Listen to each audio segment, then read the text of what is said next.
What is going on, everybody? It is your boy Newbie. This video contains the spec that we did on Sunday night show. Enjoy.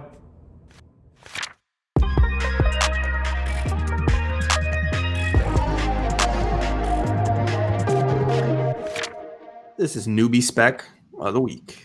Book, here we go.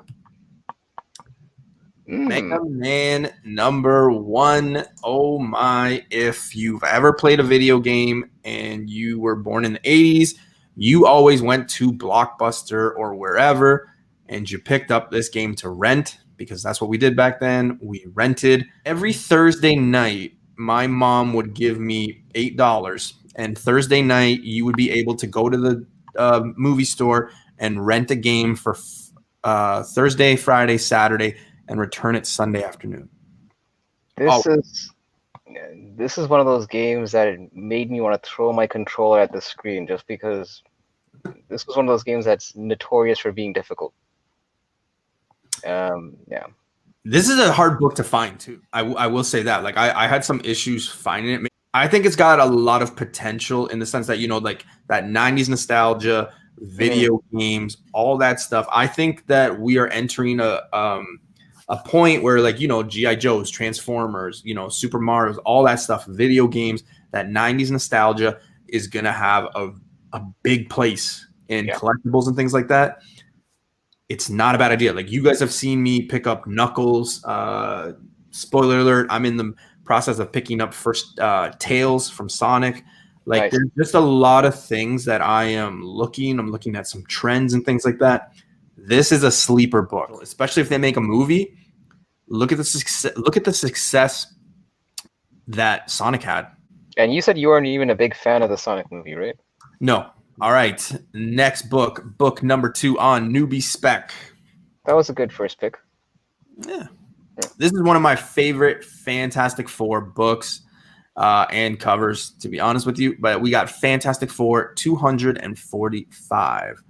This is the first appearance of Franklin Richards as an adult. Yeah. Slept on book. It's picking up some heat right now. You never know. Here's the thing with this book, and we've talked about it multiple times. I know I've talked about it with a few people in the chat a few times. Why is it that certain baby books get zero love, and it's when they're adults, but then you look at that book right there, Fantastic Four #6, and #6. It's the first appearance of Franklin Richards, but it's when he's born. He's a baby, and that book is just blown up. 9.2 CGC just sold 2 weeks ago, I think, for $37 Canadian. For 9.2. Oh, okay. I really would have bought that, because it literally cost $45 to grade a book.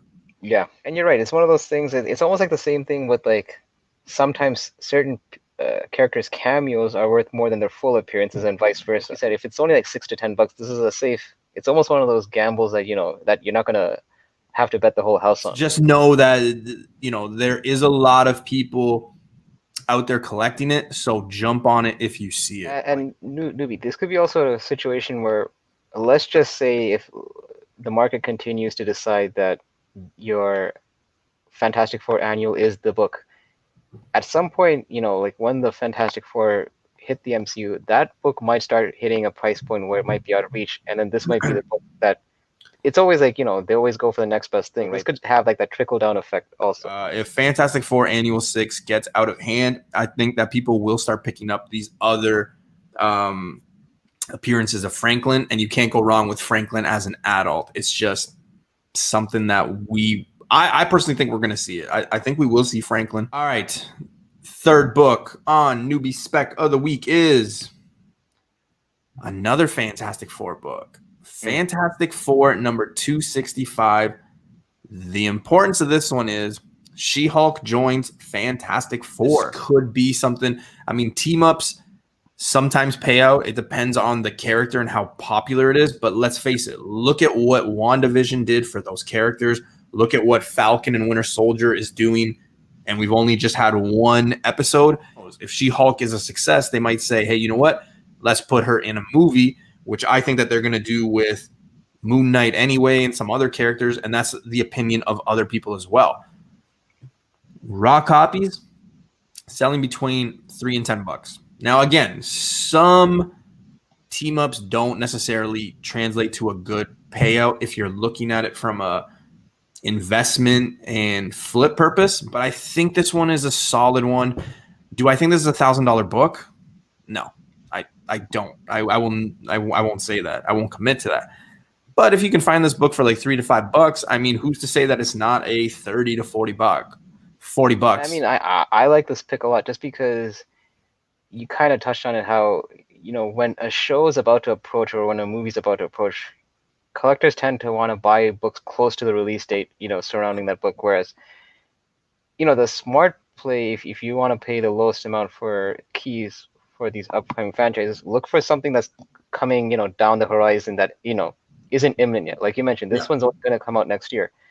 So don't wait until like, you know, winter 2022 to start picking up the keys for She-Hulk. Might as well start looking into this character right now. It's yeah, this is one of those characters that you might as well start looking into stacking up on keys for this one, because you may have already missed the boat on characters like Falcon and Winter Soldier at this point for certain keys.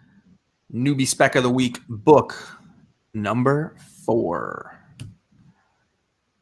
I've touched on some of these books in the last couple weeks. We talked about Alpha Flight 33. We talked about Marvel Comics Presents number 72.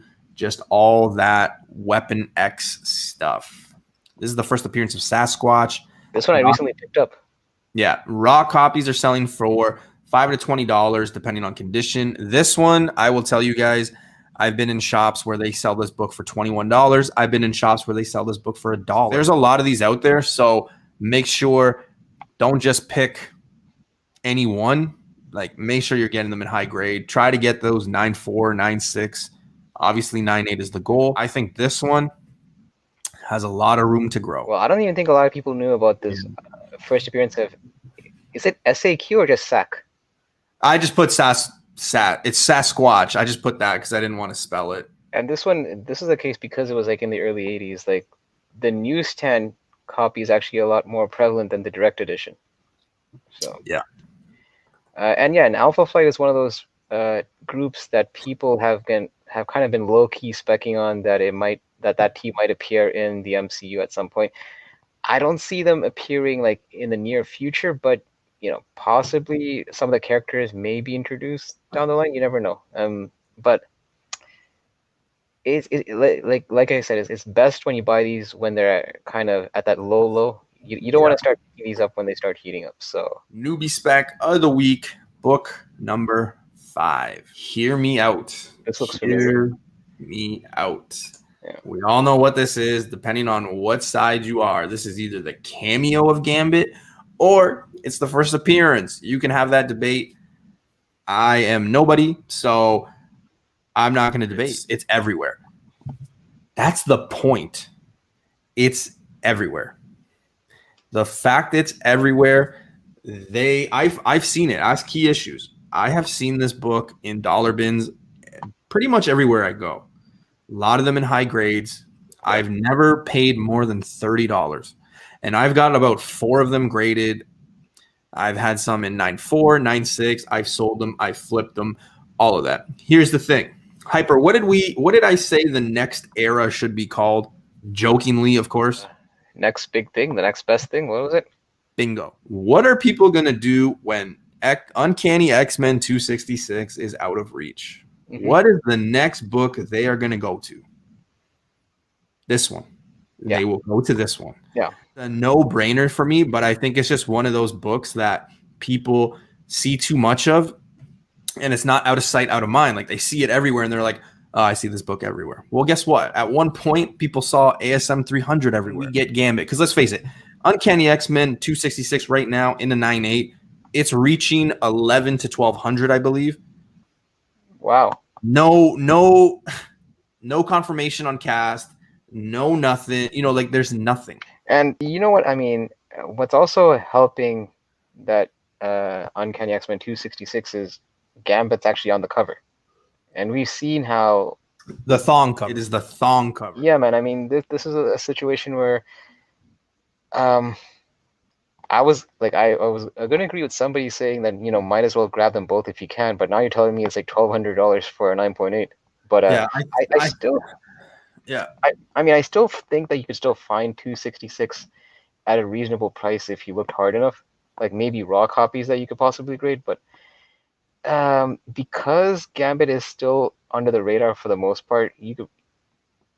I'm always of the opinion if you have the bread, buy them both to kind of squash the argument. But yeah, this is for the money that you're paying for this book, it's not a bad pick at all. I mean, outside of Wolverine, on that run, on that that cartoon from the 90s, like Gambit was the next best thing. Like he was. Ladies and gentlemen, this is the next best thing to grab if you can't get and you think that Uncanny X-Men 266 is out of reach. This one will go up.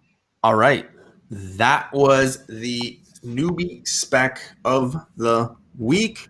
That was it for the spec, guys. Thank you so much for joining. And don't forget, live every Sunday and Tuesday, 9:30 p.m. Eastern.